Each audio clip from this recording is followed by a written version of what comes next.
Hi, everyone. John Pojeta here with PT, Dan Hudak with Sandler Training. How are you, Dan? Hey, wonderful. Good day to you, John. Good day. So, what we want to chat about today is we're going to actually go through a role play of a 15-minute first appointment. And one of the things Dan and I have been talking a lot about is this evolution and change we're seeing in shorter first appointments, grabbing a CEO, a CFO for 15 minutes. And you're really trying to do enough to decide if you should talk more or talk in depth. So, if you can help everybody, Dan, with what you're seeing in the marketplace and why you see going this route to be effective. When people are doing video calls like this, or they're doing phone calls, you can actually cover more ground in less time. And so getting away from the traditional of, hey, our first meeting is usually an hour or a half hour or whatever, to speeding things up to say, hey, 15 minutes. That seems to work really, really well. And people are working from home, they're working in the office, and frankly, they're kind of used to quicker things now with Zoom and go to meetings and all this video stuff. So this falls right in line with that. Second, you really are not giving up anything significant by doing a 15-minute call versus a 30-minute. And what I mean by that is the whole purpose of this 15-minute call is really to try to figure out, do we want to have a longer Yeah. next conversation? And this thing can work really well to make that happen. Yeah, one of the other things we're seeing, so we're doing this currently for a small group of clients, a little bit of a test pilot or a pilot session, if you will. And we're also seeing we're setting at a higher pace. It's not dramatic, but it is a higher pace. And the big crux of the matter then becomes how that 15-minute conversation goes, how it's conducted determines whether or not there's going to be ultimate success from it or not. And so that's where we want to try and provide some thoughts and ideas and an approach to it. And I guess what we're going to see from your first, Dan, is more of a structure to the meeting. Is that fair to say? Yeah, absolutely. So Okay. let me get into kind of the agenda for what this call could and more likely should Yep. look like. So first thing we're going to do is what's called a black bag question. This is not a, hey, John, how are you today? Because everybody talks like that. It is not to say something like, hey, I saw from your LinkedIn profile that you went to XAB, whatever college, because everybody will do that. These are specific questions that you have ready to go depending on the title of the person you're talking to. So if I'm talking to an owner, I have a couple questions ready for that. If I'm talking to a CFO or an HR director or an office manager, I have specific questions for that type of title. So I'm going to start the call with something like that. I'm then going to do an upfront contract with them that covers the time, the agenda, and most importantly, the outcome of the call. And then I'm going to do a 1 minute intro on who am I? Not just business stuff, but some personal stuff as well. And then who are they? They get to introduce themselves to me as well. And then I start to try to see if there's any pain here. Can I find anything? And then we go to the ending. And the whole purpose for this call, here's a little bit of a mind shift, is I'm really trying to get the no. And what I mean by that is I'm really trying to disqualify them, because here's why. Well, there's multiple reasons, but a couple of the main ones. If I'm going for a no, I don't become Mr. Happy Years. They say something and I'm like, oh, we can help you, right? So I'm really trying to be very decisive here to try to think of it this way. Is this person, is this company worth more of my time later on down the road? Are they worth me traveling to go see them and spend an hour? So I'm really trying to get a feel for that. And of course, if they are worth it, or at least it feels like there's a reason why we should talk further, then I go ahead and set the appointment. Excellent. And I guess that sort of flips things for most people where it's usually the reverse, meaning the prospect is trying to figure you out a little bit. And what you're describing is I'm trying to disqualify them. And if I don't, then I know I want to continue to go down the road. And Yeah, that gives a absolutely. whole different feel to the engagement, if you will, as Yeah, well. definitely. I don't want to go in begging for the appointment. I want to go in, hey, I'm not sure if we should even continue this or not. Let's see what happens. See where it goes. Excellent. All right. So with that, how do you want to kick it off from an actual role play? Because we're going to take them through the 15 minutes. I'll give some pushback and some thoughts as we go, let you overcome them, and then give them complete structure to it. So Yeah, so a caveat here. You got to be careful because if you push back too hard, too I'll just hard. end the call. You're gonna bail. You're gonna go. We won't do it. So Right. No, I get it. I get it.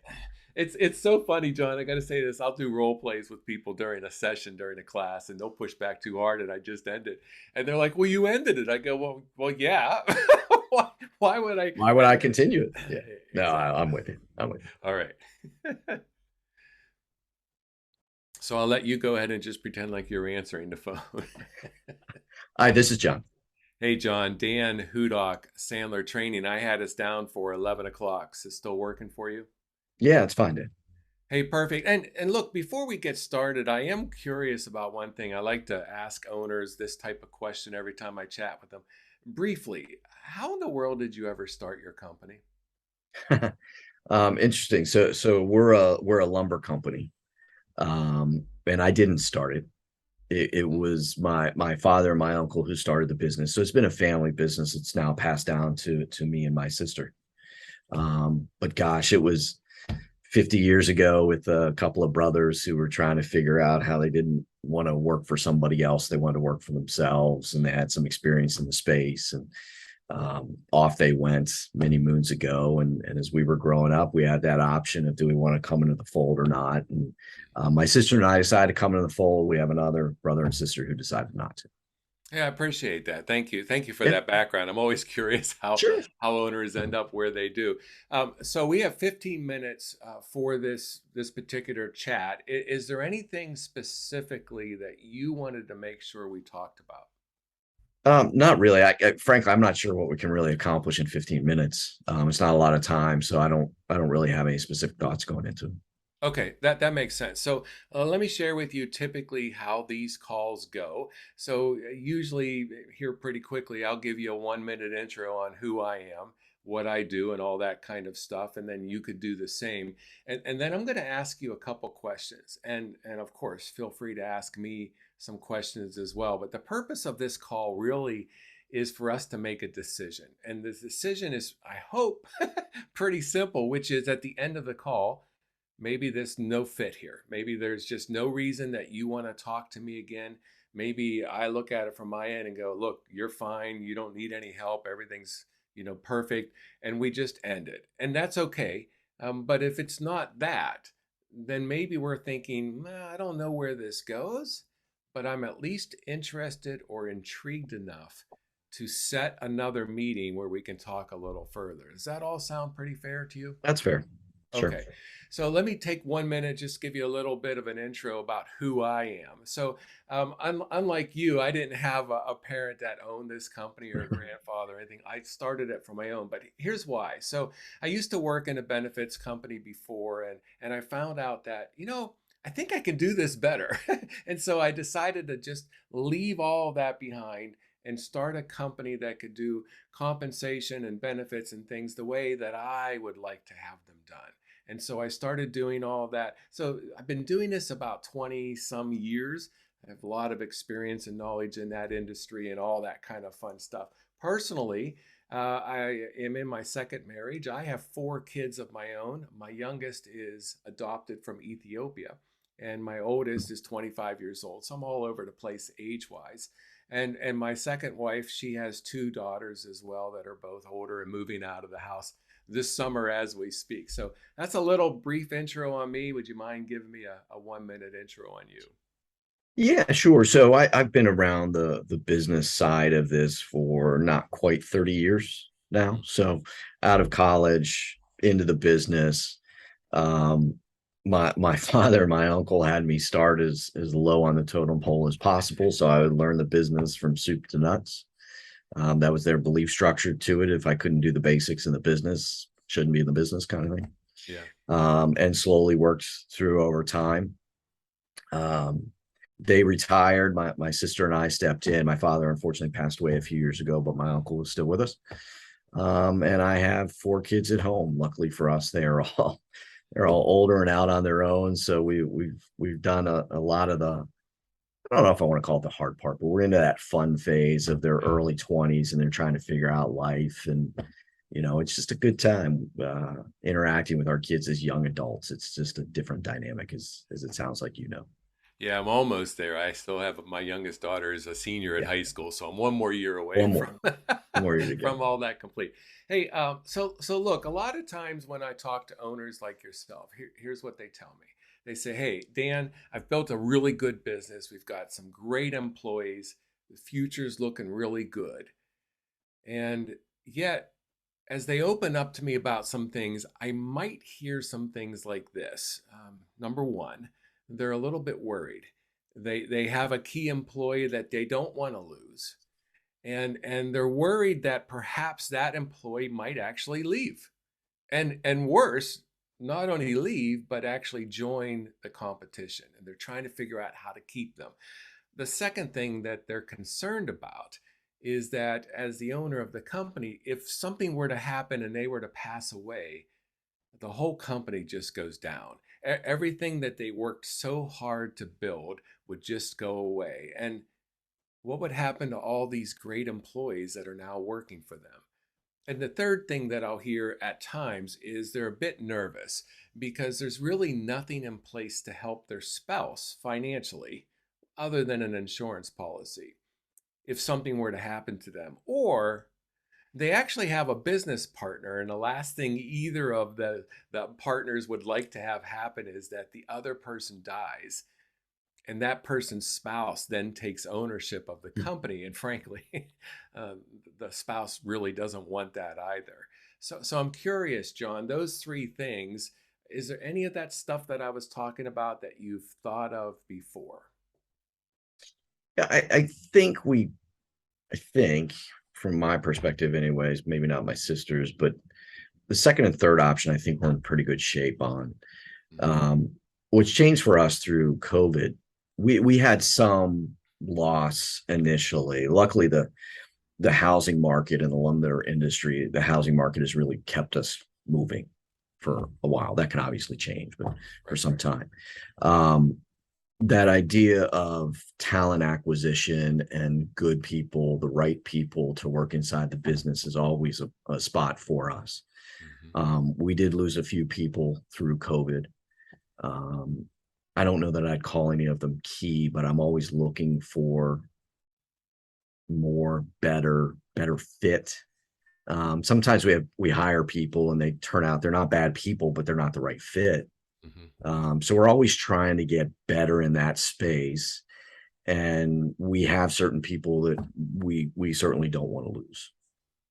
So give me a little more on that. Just first names only. Name someone in your company that's really a key employee that you just do not want to lose. Yeah, we have a gentleman here named Jerry. Jerry is probably off the top of my head mid to late 40s. Um, he's the guy when my sister and I aren't available or something's happening. He's kind of the go-to person internally here, Mm-hmm. and we didn't lose him through COVID, which was good. We Okay. do want to make sure we don't lose him, and we do certain things to try and make sure he knows he's important to us and feels good about working here. What But are that would some, that would be an go- example. yeah, sorry to interrupt you. Took a pause there. I thought you No, were it's okay. done. No, it's okay. What are some specific examples of things you're doing to make sure you don't lose him to a competition or another company in a completely different industry? Yeah, most of it's about pay and flexibility. So we overpay him um, in the role because we think it's important enough to do so.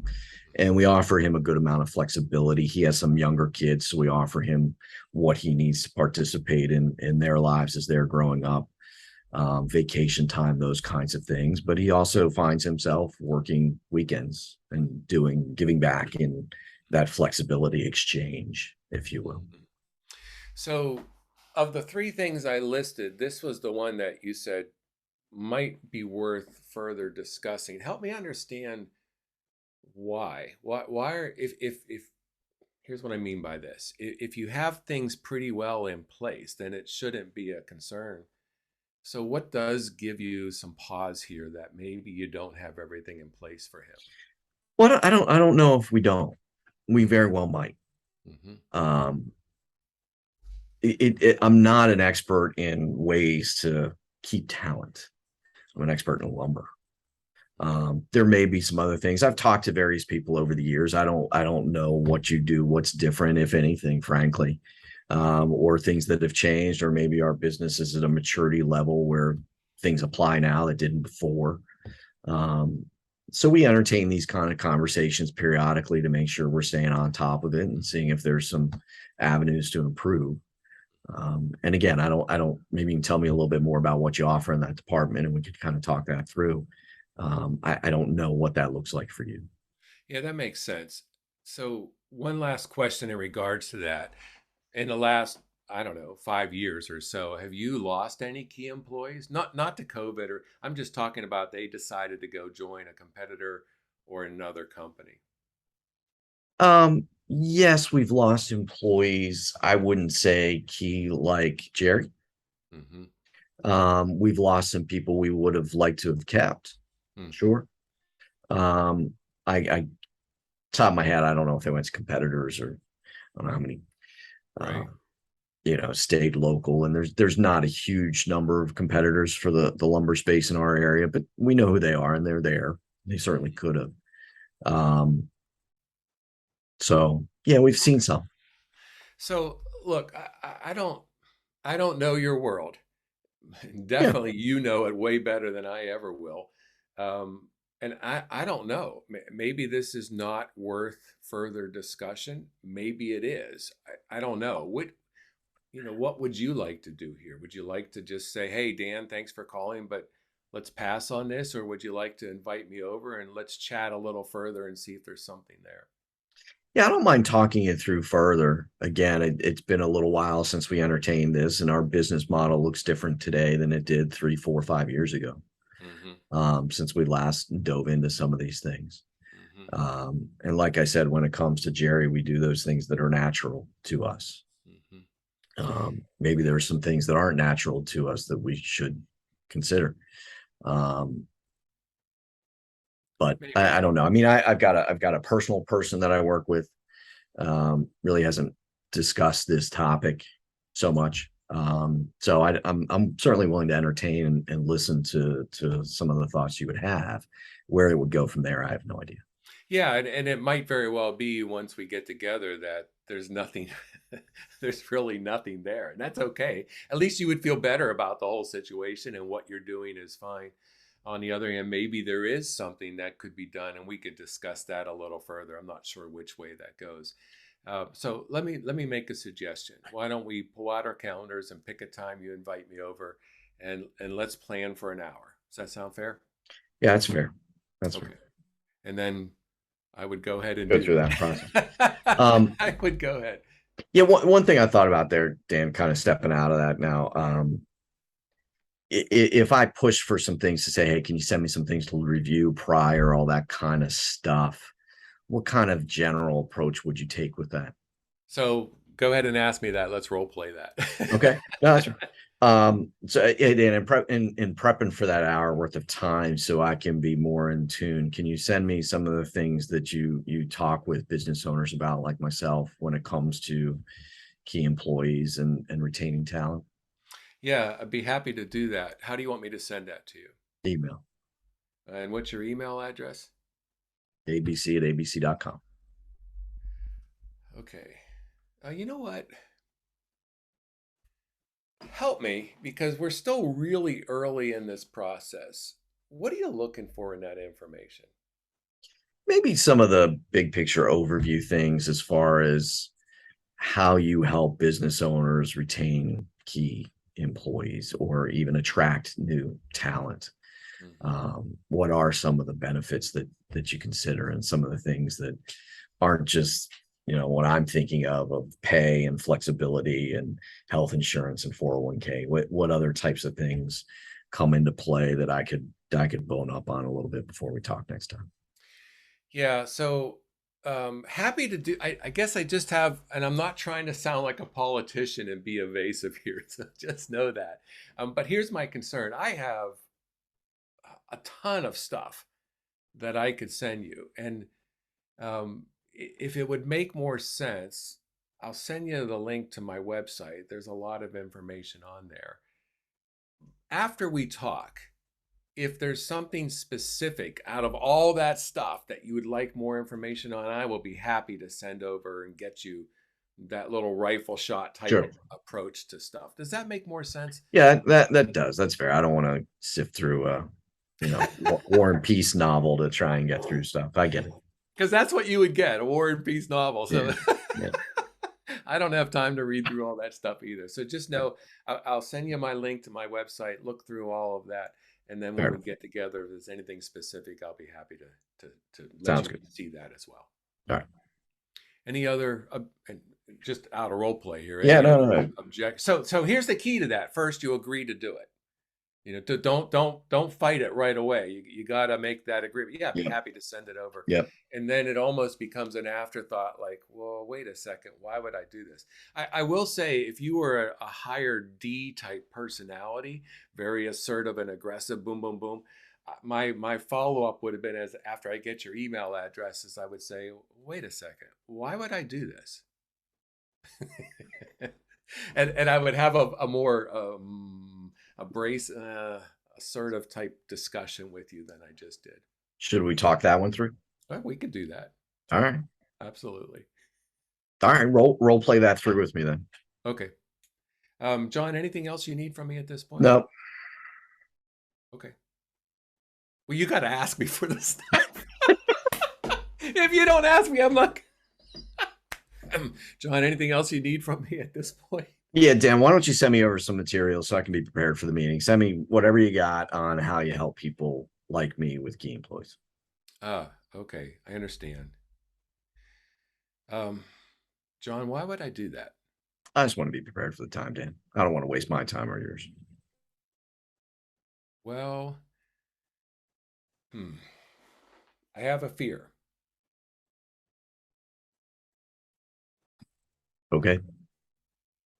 I could send you everything, a lot Yeah. of files. You'll never look through it all.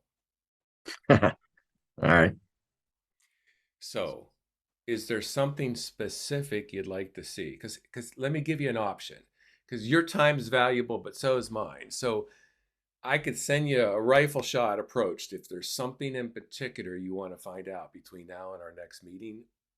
And when we get together next, as we're talking, if there's something that you are very interested in and you would like information on that slice of the pie, so to speak, I'll make Yep. sure I get you that slice of the pie, as opposed to give you the whole pie, whole kit and caboodle, and it just clogs up your email address. Is there something specific that you're looking for? Could you send me just content on the number one solution you use on retaining key employees? So, What's most frequently used to solve the problem? John, in your world, if someone were to say to you, "Hey, what's your price on your lumber?" What would you tell them?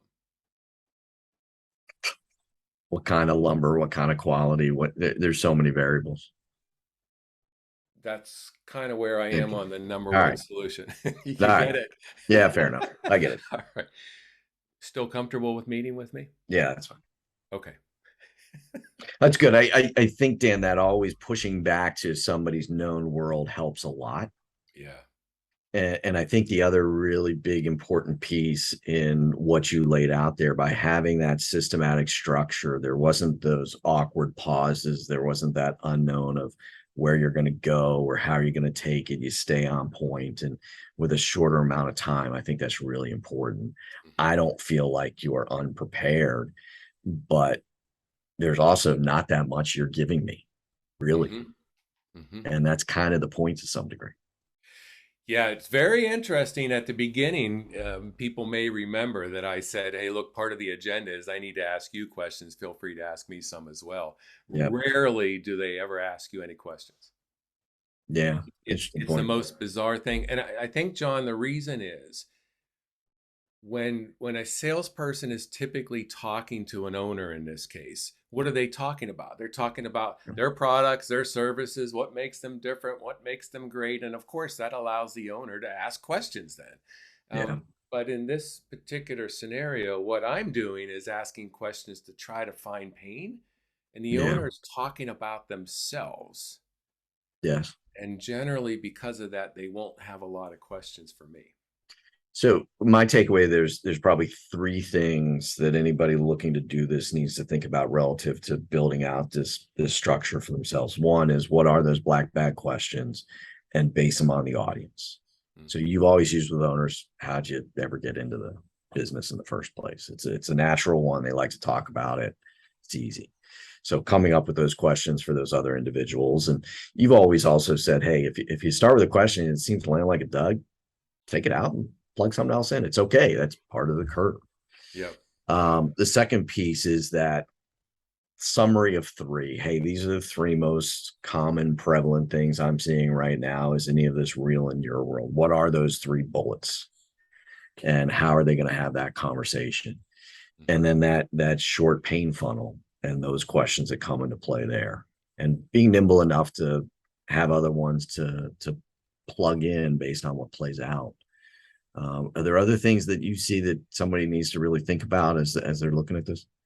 Yeah. So in the role play we just did, you didn't give me a lot. You didn't give me a lot of pain there. No. And so my thought was this could go either way. We could be done and I'm okay with that, or you could invite me in. And I believe with my sales skills, if you invite me in, I can really figure out if there's pain or not. Yep. But Yep. a newer salesperson, if you are not finding really good pain on this 15-minute call, please do not go on these meetings because you will waste your time. Got it. Interesting. Yeah. Yeah. And there's so many little tactics in there that you use too. The whole concept of invite me in. Hmm. You're basically putting it out there as a soft close in essence. We've talked about soft closes recently. Hmm. That kind of approach where it comes back to me to say yay or nay. And if I say yay, it's a different window than when you're nose to nose, to your point on sales skills and everything else, because you've been invited in now. You've been Hmm. given permission to go deeper on this stuff. By the Yeah. way, I'll share one last thing, and I've been working hard on this. This is not something that is natural to me, and I still have a long ways to go. When I asked that original black bag question, hey, how did you start this business? I have a hard time not listening and starting to think about how do I run my upfront contract and get this meeting going. And Yeah. what I've had to work on is no, I need to listen to what you're saying and see if I can't tie that into my introduction. So you may recall when I was introducing myself, I said, hey, I didn't get this company because my father or Yeah. grandfather had, which was a tie-in to you.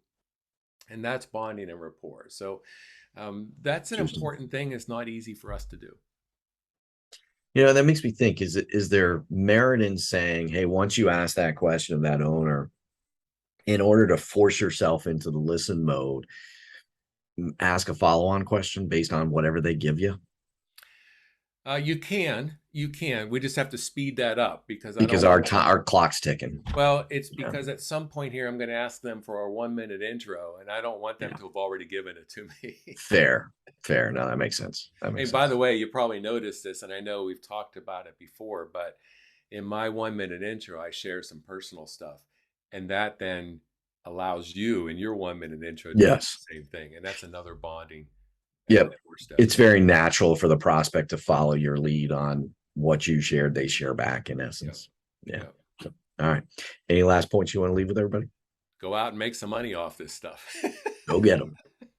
All right, everybody. Thanks. Talk All right. soon. Take care. Bye now.